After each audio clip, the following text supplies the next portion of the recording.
Selamat pagi, salam sejahtera. Terima kasih karena bersama dengan saya di Nazili News Channel. Pagi ini kita dikejutkan dengan satu berita kemenangan Khairi Jamaluddin. Wah, ini memang hebat. Khairi Jamaluddin seperti yang kita tahu telah pun dipecat daripada UMNO dan setakat sehingga ini beliau masih lagi berkelana dan masih lagi mempertimbang untuk bersama dengan mana-mana parti politik. Tapi hari ini kita dikejutkan dengan satu berita, satu laporan bahwa Khairi Jamaluddin menang jawatan naib presiden PKBM. Oh, hebat sungguh Khairi Jamaluddin. Adakah dengan ini, dengan kemenangan Khairi Jamaluddin mengesahkan bahawa Khairi Jamaluddin merupakan pemimpin yang masih lagi dimahukan oleh rakyat Malaysia, dan sebenarnya tindakan Zahid Hamidi adalah satu tindakan yang salah, kerana tindakan memecat Khairi Jamaluddin adalah satu pembaziran aset besar kepada UMNO. Khairi merupakan pemimpin masa depan UMNO. Saya sangat setuju kalau orang kata Khairi Jamaluddin ialah pemimpin masa depan yang akan menentukan sejauh mana berjayanya Malaysia, sejauh mana berjayanya parti UMNO pada masa hadapan. Hari ini dikabarkan KJ menang jawatan naib presiden PKBM. Bekas Menteri Kesihatan Khairi Jamaluddin Abu Bakar dipilih sebagai naib presiden Persekutuan Kebangsaan Berbasikal Malaysia PKBM yang baru pada pemilihan jawatan kuasa badan induk itu di Melaka hari ini. Kita ucapkan tahniah kepada Khairi Jamaluddin sebab walaupun bukan lagi sebagai kapasiti ahli politik, bukan lagi ahli parlimen, bukan lagi adun, bukan lagi ahli Dewan Undangan Negeri, tetapi beliau masih diberikan kepercayaan oleh banyak pihak. Baru-baru ini beliau telah disahkan menjadi penasihat belia kepada Johor Darul Takzim atau JDT, dan terkini Khairi Jamaluddin menang pula sebagai naib Presiden Persekutuan Kebangsaan Berbasikal Malaysia. Khairi Jamaluddin atau turut dikenali sebagai KJ yang juga bekas Menteri Belia dan Sukan dipilih sebagai naib presiden 5 apabila berjaya meraih 33 undi, manakala Datuk Amarjit Singh diangkat naib presiden 1 dengan 71 undi. Seramai 10 orang calon bertanding dengan merebut jawatan berkenan. Namun hanya 5 yang terpilih.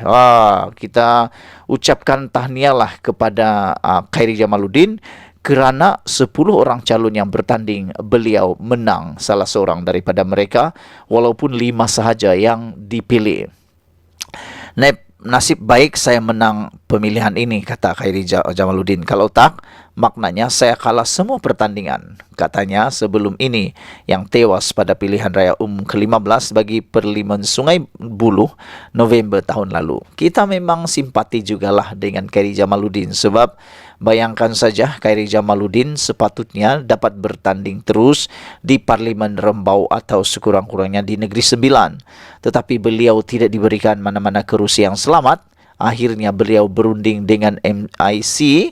Dia dapat pula kawasan di Sungai Buloh, dan Khairi Jamaluddin hampir saja merampas kawasan tersebut. Tapi beliau apa boleh buat? Beliau kalah kepada calon di Parlimen Sungai Buloh tersebut. Oleh sebab itulah Khairi mengatakan, nasib baiklah saya menang pemilihan ini. Kalau tidak, maknanya saya kalah semua pertandingan, kata beliau. Adakah ini juga merujuk kepada pemecatan beliau dalam UMNO baru-baru ini? Dalam pada itu, mengikut kenyataan, sama ada PKBM Datuk Abu Samah Abdul Wahab kekal menjawat jawatan presiden, badan induk berkenan buat penggal ke-9 berturut-turut apabila menang tanpa bertanding. Abu Samah yang juga naib Presiden Kehormat Konfederasi Berbasikal Asia ACC akan menyandang jawatan berkenan bagi penggal 2023 hingga 2026.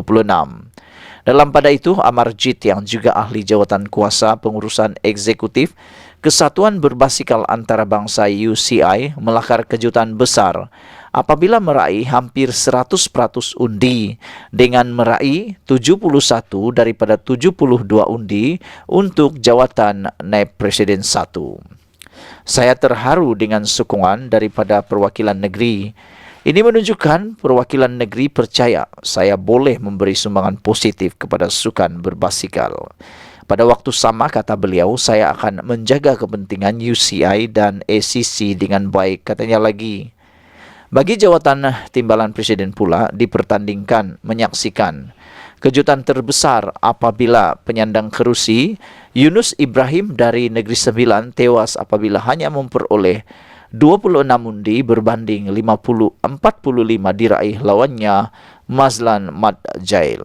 Mazlan mengaku sangat terkejut dengan keputusan itu, namun bersedia memikul tanggung jawab selaku timbalan presiden baru dan berjanji akan memberikan sumbangan terbaik bagi mengekalkan martabat Malaysia sebagai antara kuasa terbesar berbasikal di Asia. Saya sangat terkejut, namun saya percaya ini adalah satu keputusan daripada semua perwakilan negeri, kata beliau. Saya anggap ini hari bertuah kepada diri saya. Saya berjanji akan bekerja erat bersama Presiden PKBM Datuk Abu Samah Abdul Wahab, katanya lagi. Muhammad Saiful Abdul Jalil daripada Putrajaya turut melakar kejayaan apabila dipilih sebagai naib Presiden 2 dengan 54 undi. Manakala calon Kedah Dr. Naim Ahmad menjadi naib Presiden 3 apabila memungut 46 undi, disusuli wakil Melaka Nur Azman Abu Samah yang meraih 42 undi. Terdahulu, Abu Samah dalam ucapan pembukaan mengharapkan semua pelumba khususnya jago trek negara, Datuk Azizul Hasniawang, akan meneruskan kecemerlangan di Sukan Olimpik 2024 di Paris nanti. Sebagai permulaan, beliau berharap kejohanan Lumba Basikal Asia Trek 2023, ACC 2023 di Velodrome Nasional di Bandar Baru Nilai Negeri Sembilan akan menjadi medan terbaik untuk Azizul menyerlahkan kehebatannya sekaligus meraih lebih banyak mata kelayakan Sukan Olimpik 2024. Pada masa yang sama, beliau menjelaskan PKBM akan menganjurkan 76 kejohanan bertaraf antara bangsa termasuk Jelajah Malaysia, Lee Tour di Langkawi, Tour di Famina dan Tour of Peninsula. Berikut adalah jawatan kuasa tertinggi PKBM pada penggal ini. Presidennya ialah Datuk Abu Samah Abdul Wahab menang tanpa bertanding. Timbalan Presiden Mazlan Mad Jail, Naib Presiden 1 Datuk Amarjit Singh, Naib Presiden 2 Muhammad Saiful Abdul Jalil, Naib Presiden 3 Dr. Zaim Ahmad, Naib Presiden 4 Nur Azman Abu Samah, dan yang kejutan besar kepada semua rakyat Malaysia ialah Naib Presiden yang kelima Khairi Jamaluddin dengan mendapat 33 undi. Kita ucapkan tahniah kepada Khairi Jamaluddin dan teruskan berjuang untuk masa depan anda. Kami menyokong dari belakang. Kita jumpa lagi. Malaysia kita punya, kita juga sama-sama cintai Malaysiaku. Bye-bye.